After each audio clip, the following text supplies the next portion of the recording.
اعوذ باللہ من الشیطان الرجیم بسم اللہ الرحمن الرحیم۔ بھائیو اور بہنوں، سخت مشکل میں یہ 3 الفاظ پڑھ لو، مشکل خود آپ کے قدموں میں گر پڑے گی۔ صرف زمین اور آسمان کے ہی نہیں بلکہ جنت کے خزانے بھی ان الفاظ میں چھپے ہیں۔ خلعت نبوت سے سرفراز ہو کر حضرت ابراہیم علیہ السلام کئی دن بعد گھر تشریف لائے تھے اور دیکھا کہ سامنے والد سنگ تراشی میں مصروف ہیں۔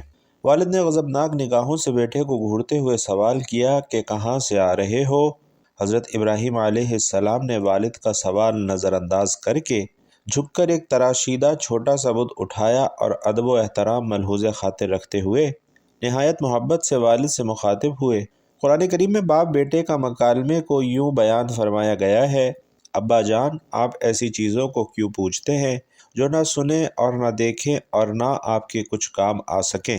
ابا جان، مجھے ایسا علم ملا ہے جو آپ کو نہیں ملا، تو میرے ساتھ ہو جائیں، میں آپ کو سیدھی راہ چلا دوں گا۔ آپ شیطان کی پوجا نہ کیجیے، بے شک شیطان اللہ کا نافرمان ہے۔ ابا جان، مجھے ڈر لگتا ہے کہ آپ کو اللہ کا عذاب نہ پکڑ لے اور آپ شیطان کے ساتھی ہو جائیں۔ ان کے والد نے کہا: اے ابراہیم، کیا تو میرے بتوں سے برگشتہ ہے؟ اگر تو باز نہ آئے گا تو میں تجھے سنگسار کر دوں گا۔ جا، ہمیشہ کے لیے میری نظروں سے دور ہو جا۔ ابراہیم علیہ السلام نے سلام کیا اور کہا: میں آپ کے لیے اپنے پروردگار سے بخشش مانگوں گا، بے شک وہ مجھ پر بڑا مہربان ہے۔ ناظرین، ابھی کچھ ہی دن گزرے تھے کہ عید کا تہوار آیا اور قوم کے لوگوں نے حضرت ابراہیم علیہ السلام کو بھی شہر سے باہر میلے میں چلنے کی دعوت دی، لیکن انہوں نے طبیعت کی خرابی کا کہہ کر جانے سے معذرت کر لی۔ در حقیقت وہ ایسے ہی کسی موقع کی تلاش میں تھے۔ چنانچہ جب پوری قوم میلے میں شرکت کے لیے چلی گئی تو حضرت ابراہیم علیہ السلام ایک کلہاڑا لے کر بت خانے میں داخل ہوئے۔ ان میں سے اکثر ان کے باپ آزر کے ہاتھوں سے ہی تراشے ہوئے تھے۔ حضرت ابراہیم علیہ السلام نے تمام بتوں کو توڑ ڈالا اور آخر میں کلہاڑے کو بڑے بت کے کاندھے پر لٹکا کر اپنے گھر واپس آ گئے۔ شام کو جب قوم میلے سے واپس آئی تو بت خانے میں تباہی کا منظر ان کا منتظر تھا۔ قرآن کریم میں اس حوالے سے فرمایا گیا ہے: کہنے لگے، ہمارے معبودوں کے ساتھ یہ سلوک کس نے کیا ہے؟ بے شک وہ تو ظالموں میں سے ہے۔ لوگوں نے کہا کہ ہم نے ایک نوجوان کو ان کا ذکر کرتے ہوئے سنا ہے، اس کا نام ابراہیم ہے۔ وہ بولے کہ اسے لوگوں کے سامنے لاؤ تاکہ وہ گواہ رہیں۔ جب ابراہیم علیہ السلام آئے تو انہوں نے کہا کہ کیا ہمارے معبودوں کے ساتھ یہ کام تم نے کیا ہے؟ ابراہیم علیہ السلام نے کہا کہ یہ کام اس بڑے بت نے کیا ہوگا، اگر یہ بولتے ہیں تو ان سے پوچھ لو۔ وہ سر نیچا کر کے بولے کہ تم جانتے ہو کہ یہ بول نہیں سکتے۔ ناظرین، بتوں کو توڑنے کا عمل نمرود سمیت پوری قوم کے لیے ناقابل معافی جرم تھا، لہذا فیصلہ کیا گیا کہ حضرت ابراہیم علیہ السلام کو آگ میں ڈال دیا جائے تاکہ آئندہ کسی کو بتوں کی بے حرمتی کرنے کی ہمت نہ ہو۔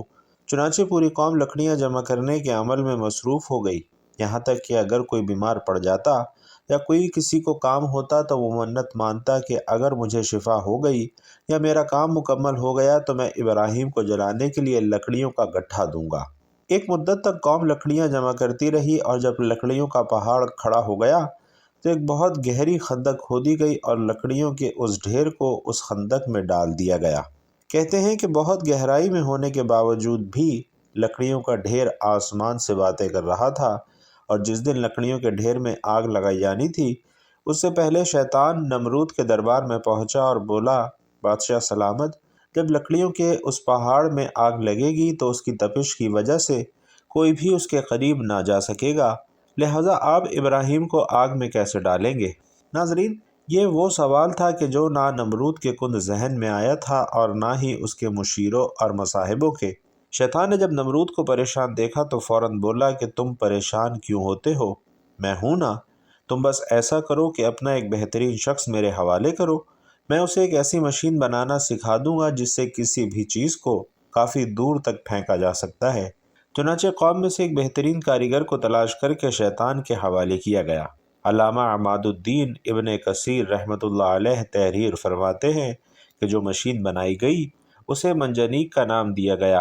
سنگباری کی یہ دستی مشین ایک مقام پر کھڑی کر دی گئی اور منجنیق بنانے والے شخص کا نام ہیزن تھا۔ وہ دنیا کا پہلا انسان تھا جس نے منجنیق بنائی اور جس کی پاداش میں اللہ نے اسے زمین میں دھنسا دیا اور وہ قیامت تک زمین میں ہی دھسا رہے گا۔ ناظرین، تاریخی روایات میں ہے کہ شہر کے لوگ کئی ماہ تک میدان میں لکڑیاں جمع کرتے رہے۔ دراصل قوم نمرود لکڑیاں جمع کرنے کا کام اپنے باطل معبودوں کی خوشنودی کے لیے کر رہی تھی، تاکہ پتھر کے وہ سب معبود ناراضگی ختم کر دیں اور حضرت ابراہیم علیہ السلام کے ہاتھوں ہونے والے نقصان کی تلافی ہو سکے۔ لکڑیاں جمع کرنے کے بعد 7 دن اور رات پوری قوم اس میں آگ لگا کر اسے بھڑکاتی رہی، یہاں تک کہ اس کے شعلے فضا میں آسمان تک اس قدر بلند ہو گئے کہ اگر کوئی پرندہ اس پر سے گزرے تو جل جائے۔ آگ اپنے غیظ و غضب کے ساتھ بھڑک رہی تھی۔ اللہ کے خلیل کو موٹی رسیوں میں جکڑ کر منجنیق کے پلڑے میں بٹھا دیا گیا۔ ابلیس کے مکروہ چہرے پر شیطانی مسکراہٹ تھی۔ وہ بھیس بدل کر اس پورے عمل کی نگرانی کر رہا تھا۔ جس وقت پیغمبر خدا منجنیق کے ذریعے آگ کے اس خوفناک سمندر میں ڈالے جانے والے تھے، اس وقت ملائکہ سمیت زمین و آسمان کی تمام مخلوقات چیخ اٹھی کہ یا رب، تیرے خلیل پر کیا قیامت گزر رہی ہے۔ رب تعالیٰ نے فرمایا، جاؤ، اگر مدد کر سکتے ہو تو ضرور کرو۔ فرشتوں نے مدد کرنے کے لیے حضرت ابراہیم علیہ السلام سے اجازت چاہی تو آپ نے فرمایا کہ میرے لیے اللہ کافی ہے، وہ میرا حال دیکھ رہا ہے۔ جبرائیل امین علیہ السلام نے عرض کیا کہ آپ کو مجھ سے کسی قسم کی مدد کی حاجت ہے تو حکم کریں، میں حاضر ہوں۔ فرمایا، حاجت تو ہے، مگر آپ کی طرف سے نہیں بلکہ اپنے رب کی طرف سے۔ حسبنا اللہ و نعم الوکیل۔ علامہ ابن کثیر رحمۃ اللہ علیہ تحریر فرماتے ہیں کہ جب مشرکین حضرت ابراہیم علیہ السلام کو منجنیق میں بٹھانے لگے تو اس وقت حضرت ابراہیم علیہ السلام اس دعا کو ورد زبان بنائے ہوئے تھے، لا الہ الا انت سبحانک رب العالمین لک الحمد و لک الملک لا شریک لک۔ حضرت امام بخاری رحمۃ اللہ علیہ نے حضرت ابن عباس رضی اللہ تعالیٰ عنہ سے روایت کی ہے کہ جب حضرت ابراہیم علیہ السلام کو آگ میں پھینکا گیا تو انہوں نے کہا، حسبنا اللہ و نعم الوکیل، یعنی ہمیں اللہ ہی کافی ہے اور وہ بہترین کارساز ہے۔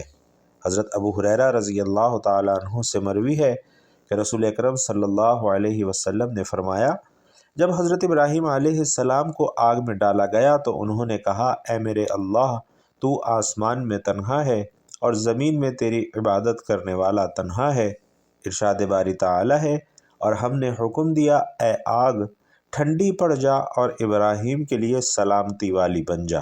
ناظرین، علماء فرماتے ہیں کہ اگر اللہ تعالیٰ ٹھنڈی کے ساتھ سلامتی والی نہ کہتا تو اس آگ کی ٹھنڈک حضرت ابراہیم علیہ السلام کے لیے ناقابل برداشت ہو جاتی۔ بہرحال یہ ایک بہت بڑا معجزہ ہے جو آسمان سے باتیں کرتی ہوئی دہکتی بھڑکتی آگ کے گل و گلزار بن جانے کی صورت میں حضرت ابراہیم علیہ السلام کے لیے اللہ کی مشیت سے ظاہر ہوا، اور اس طرح اللہ نے اپنے نبی کو مشرکین کی شیطانی سازشوں سے محفوظ فرمایا۔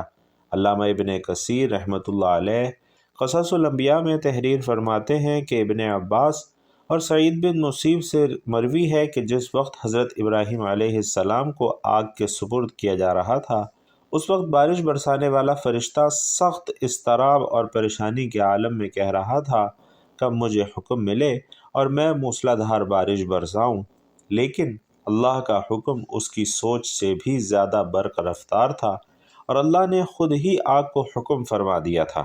اور نازک لمحات میں حضرت جبرائیل علیہ السلام ان کے ساتھ تھے اور آپ علیہ السلام کی جبین اطہر سے پسینہ پہنچ رہے تھے۔ اس پسینے کے علاوہ کوئی اور تکلیف آپ علیہ السلام کو نہیں پہنچی۔ حضرت کعب بن احبار رضی اللہ تعالیٰ عنہ بیان فرماتے ہیں کہ جس روز حضرت ابراہیم علیہ السلام کو آتش نمرود کے سپرد کیا گیا، اس روز آگ سے تپش اور گرمائش ہی ختم کر دی گئی تھی، جس کی بنا پر نہ لوگوں کے چولہے گرم ہو سکے اور نہ ہی آگ سے کوئی اور کام لیا جا سکا۔ حضرت کعب رضی اللہ تعالیٰ عنہ نے مزید فرمایا کہ اس روز آگ نے حضرت ابراہیم علیہ السلام سے بندھی ہوئی رسی کے علاوہ کچھ اور نہ جلایا، جبکہ حضرت صدی رحمۃ اللہ علیہ فرماتے ہیں کہ حضرت ابراہیم علیہ السلام کے ساتھ سایہ کرنے والا فرشتہ بھی تھا، اور 1 میل تک سایہ ٹھنڈک اور سلامتی تھی، اور سرسبز باغ گل و گلزار بن گیا تھا، جبکہ آس پاس آگ اپنے شعلوں اور شراروں کے ساتھ بھڑک رہی تھی، اور لوگ حضرت ابراہیم علیہ السلام کی طرف دیکھ رہے تھے۔ حضرت ابو ہریرہ رضی اللہ تعالیٰ عنہ سے روایت ہے کہ حضرت ابراہیم علیہ السلام کے والد کے کہے ہوئے کلمات میں سے سب سے اچھے کلمات وہ ہیں جو آزر نے اپنے بیٹے کو آگ کے اندر اس حالت میں دیکھتے وقت کہے کہ اے ابراہیم، تیرا پروردگار بہترین پروردگار ہے۔ ابن عساکر رحمۃ اللہ علیہ حضرت اکرمہ رضی اللہ تعالیٰ عنہ سے روایت کرتے ہیں کہ حضرت ابراہیم علیہ السلام کی والدہ نے جب اپنے لخت جگر کو گل و گلزار میں یوں مطمئن دیکھا تو پکارا، اے میرے بیٹے، میں بھی تیرے پاس آنا چاہتی ہوں، اللہ سے دعا کر کہ تیرے ارد گرد کی آگ کی حرارت سے مجھے نجات دے۔ تو حضرت ابراہیم علیہ السلام نے عرض کیا، جی اماں، اور پھر آپ کی والدہ حضرت ابراہیم علیہ السلام کی جانب چلی اور آگ نے انہیں کچھ نہ کہا۔ پھر بیٹے کے پاس پہنچ کر بیٹے کو گلے سے لگایا اور بوسہ دے کر واپس لوٹ آئیں۔ حضرت منہال بن عمر رضی اللہ تعالیٰ عنہ سے مروی ہے، فرماتے ہیں کہ مجھے خبر پہنچی ہے کہ حضرت ابراہیم علیہ السلام وہاں گل و گلزار میں 40 یا 50 دن ٹھہرے، اور انہوں نے فرمایا کہ دنوں اور راتوں میں نے ان سے اچھی زندگی نہیں گزاری، اور میری تمنا رہی کہ میری تمام زندگی اسی کی طرح ہو جائے۔ کفار اور مشرکین حضرت ابراہیم علیہ السلام سے انتقام لینا چاہتے تھے، مگر ذلیل اور رسوا ہوئے، بلند ہونا چاہا لیکن پست اور خوار ہوئے، غالب ہونا چاہا مگر مغلوب ہوئے۔ شاعر مشرق علامہ اقبال رحمۃ اللہ علیہ نے حضرت ابراہیم علیہ السلام کے عشق حقیقی کو بڑے ہی خوبصورت انداز میں یوں پیش کیا ہے، فرماتے ہیں، بے خطر کود پڑا آتش نمرود میں عشق، عقل ہے محو تماشائے لب بام ابھی۔ حضرت ابراہیم علیہ السلام کو جب آگ میں ڈالا گیا، آپ کی عمر اس وقت 16 یا 20 سال تھی۔ آپ کتنی مدت تک آگ میں رہے، اس سلسلے میں 3 اقوال ہیں۔ بعض مفسرین کہتے ہیں آپ 7 دن تک آگ میں رہے، بعض نے تحریر کیا ہے کہ 40 دن رہے، اور بعض کے مطابق آپ 50 دن تک آگ میں رہے۔ قرآن کریم میں آتش نمرود کے جس میں اللہ کے نبی حضرت ابراہیم علیہ السلام کو ڈالا گیا تھا، اس کا 4 مقامات پر ذکر آیا ہے۔ بھائیو اور بہنوں، یہ نوجوان ابراہیم علیہ السلام کا اپنے اللہ پر کامل یقین اور ایمان تھا کہ صرف ایک اکیلا شخص باطل کی طاغوتی قوتوں کے مقابل استقامت کا پہاڑ بن کر کھڑا ہو گیا، اور جب قوم نمرود نے آگ کے بھڑکتے ہوئے سمندر میں پھینکا تو لبوں پر تھا، حسبنا اللہ و نعم الوکیل۔ بھائیو اور بہنوں، آج 58 مسلم ممالک اور 2.5 ارب سے زیادہ مسلمانوں کے پاس دنیا کی ہر نعمت وافر مقدار میں موجود ہے، بشمول ایٹمی قوت کے، لیکن اگر کسی چیز کی کمی ہے تو وہ ہے ایمان اور یقین کی قوت کی۔ صرف اس ایک محرومی نے امت مسلمہ کو دنیا بھر میں ذلیل کر رکھا ہے۔ علامہ اقبال نے سالوں پہلے فرمایا تھا، آج بھی ہو جو ابراہیم کا ایمان پیدا، آگ کر سکتی ہے انداز گلستاں پیدا۔ اللہ رب العزت سے دعا ہے کہ ہمیں بھی ایمان ابراہیمی کی حلاوت نصیب فرمائے، آمین۔ محترم ناظرین، اللہ کے نبی اور برگزیدہ نبی حضرت ابراہیم علیہ السلام کو جب آگ میں ڈالا جا رہا تھا تو اس سے مشکل وقت اور کیا ہو سکتا تھا؟ اس مشکل وقت میں جو کلمہ حضرت ابراہیم علیہ السلام نے پڑھا وہ رہتی دنیا تک کے لیے وظیفہ بن گیا۔ لہٰذا جب بھی مشکل وقت درپیش آ جائے تو حضرت ابراہیم علیہ السلام کی یہ دعا بار بار پڑھیں، اور تب تک اس کو ورد زباں رکھیں جب تک مشکل خود آپ کے قدموں میں نہ گر پڑے۔ لہٰذا مشکل وقت میں حسبنا اللہ و نعم الوکیل پڑھنا پیارے نبی آخر الزماں حضرت محمد مصطفیٰ صلی اللہ علیہ وسلم کی تعلیمات سے ثابت ہے اور احادیث میں موجود ہے۔ حضرت ابو موسیٰ اشعری رضی اللہ تعالیٰ عنہ کہتے ہیں، ایک مرتبہ ہم لوگ رسول اللہ صلی اللہ علیہ وسلم کے ہمراہ ایک سفر میں تھے کہ لوگوں نے ایک موقع پر پکار کر تکبیر کہنا شروع کی۔ آپ علیہ الصلاۃ والسلام نے یہ سن کر فرمایا، لوگو اپنی جانوں کے ساتھ نرمی اختیار کرو، یعنی اتنی بلند آواز سے تکبیر نہ کہو، کیونکہ تم تکبیر کے ذریعے کسی بہرے یا غیر موجود کو نہیں پکارتے، بلکہ اس کو پکارتے ہو جو سننے والا ہے اور دیکھنے والا ہے، اور وہ تمہارے ساتھ ہے، یعنی وہ تمہارے حال پر مطلع ہے، تم جہاں کہیں بھی ہو، چاہے تم اسے بآواز بلند یاد کرو چاہے آہستہ آواز سے، اس کے لیے دونوں برابر ہیں، اور جس کو کہ تم پکارتے ہو وہ تم میں سے ہر شخص کے اس کی سواری کی گردن سے بھی زیادہ قریب ہے۔ حضرت ابو موسیٰ رضی اللہ تعالیٰ عنہ کہتے ہیں اس وقت آپ علیہ السلام کے پیچھے اونٹ پر پاپیادہ تھا اور اپنے دل میں یہ پڑھ رہا تھا لا حول ولا قوت الا باللہ کہ آپ علیہ السلام نے فرمایا عبداللہ ابن قیس کیا میں تمہیں جنت کے خزانوں میں سے ایک خزانہ نہ بتلاؤں؟ میں نے عرض کیا یا رسول اللہ ضرور بتائیے۔ تو آپ علیہ السلام نے فرمایا وہ خزانہ لا حول ولا قوت الا باللہ ہے۔ تو بھائیوں اور بہنوں، نبی علیہ السلام کا عطا فرمایا ہوا یہ دوسرا کلمہ ہے جو کسی بھی مشکل سے مشکل ترین حالات سے نکلنے کے لیے تیر بہدف ثابت ہوتا ہے۔ جب بھی کسی مشکل میں پھنس جائیں تو فوراً جنت کے خزانے کے ذریعے سے اللہ سے مدد حاصل کریں، یعنی لا حول ولا قوت الا باللہ کا ورد اس وقت تک کرتے رہیں جب تک آپ کی مشکل آسان نہ ہو جائے۔ بزرگان دین فرماتے ہیں کہ جو شخص اپنی روزمرہ کی زندگی میں اس کلمے کو شامل کر لے تو اس پر کبھی کوئی مشکل نازل ہی نہیں ہوتی، اور اس کا طریقہ یہ ہے کہ ہر روز 500 مرتبہ اس کلمے کا ورد کیا جائے اور اس سے پہلے اور بعد میں 100 مرتبہ درود پاک پڑھا جائے۔ اس عمل کے لیے درود پاک کوئی سا بھی مختصر ترین پڑھ سکتے ہیں۔ اسی طرح ناظرین، مشکل وقت سے نکلنے کے لیے جو تیسرا کلمہ ہے وہ بھی انتہائی بابرکت اور فضیلتوں سے بھرپور کلمہ ہے۔ حضرت عبد الرحمن بن عوف رضی اللہ تعالیٰ عنہ سے روایت ہے نبی کریم صلی اللہ علیہ وسلم باہر تشریف لائے اور میں آپ علیہ السلام کے پیچھے چلا، یہاں تک کہ آپ علیہ السلام کھجور کے باغ میں داخل ہوئے اور پھر آپ نے سجدہ فرمایا اور بہت طویل سجدہ فرمایا، یہاں تک کہ مجھے خوف ہوا کہ اللہ رب العزت نے آپ علیہ السلام کی روح قبض فرما لی ہے۔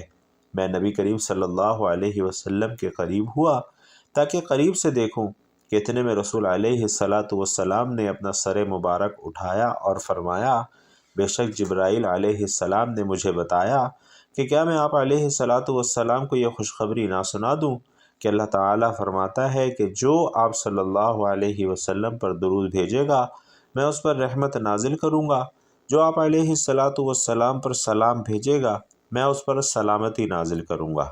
تو بھائیوں اور بہنوں، نبی کریم صلی اللہ علیہ وسلم پر ایک مرتبہ درود بھیجنا انسان کے لیے بیش بہا رحمتوں، فضیلتوں، برکتوں، عافیتوں، گناہوں سے معافی اور آخرت کی بخشش اور مغفرت کا سامان بن جاتا ہے۔ درود پاک وہ کلمہ ہے کہ اس کلمے کو جس بھی حاجت کے لیے پڑھا جاتا ہے وہ فوراً قبول ہوتی ہے۔ مشکلات کے حل کے لیے پڑھیں تو مشکلات دور ہوتی ہیں، مال و دولت اور رزق کے حصول اور برکت کے لیے پڑھیں تو ملتا ہے، اولاد کی سلامتی کے لیے پڑھیں تو اولاد کی سلامتی ملتی ہے۔ تو بھائیوں اور بہنوں، یہ 3 کلمات آپ کو ارشاد فرمائے ہیں جو آپ کسی بھی مشکل ترین حالات میں پڑھ کر اپنی مشکل کو دور کر سکتے ہیں۔ لہٰذا جب بھی کسی مشکل میں پھنس جائیں اور ایسا لگے کہ نکلنے کا کوئی راستہ نہیں ہے تو سچے یقین اور کامل ایمان کے ساتھ آپ نے یہ کلمات پڑھنا شروع کر دینے ہیں۔ اللہ رب العزت کی ذات پر یقین رکھنا ہے، کیونکہ حدیث قدسی کا مفہوم ہے کہ اللہ بندے کے ساتھ ویسا ہی معاملہ کرتا ہے جیسا بندہ اس کے ساتھ گمان رکھتا ہے۔ لہٰذا آپ دل میں وسوسہ لائے بغیر مکمل یقین اور کامل ایمان کے ساتھ ان کلمات کو پڑھنا شروع کر دیں تو انشاءاللہ آپ کی وہ مشکل، وہ حاجت آپ خود دیکھیں گے کیسے دور ہوتی ہے۔ اللہ رب العزت سے دعا ہے ہم سب کو نیکی کی بات سننے، سمجھنے اور اس پر عمل کرنے کی طاقت اور توفیق مرحمت فرمائے۔ میرا سنانا اور آپ کا سننا اپنی بارگاہ میں قبول و منظور فرمائے، آمین یا رب العالمین۔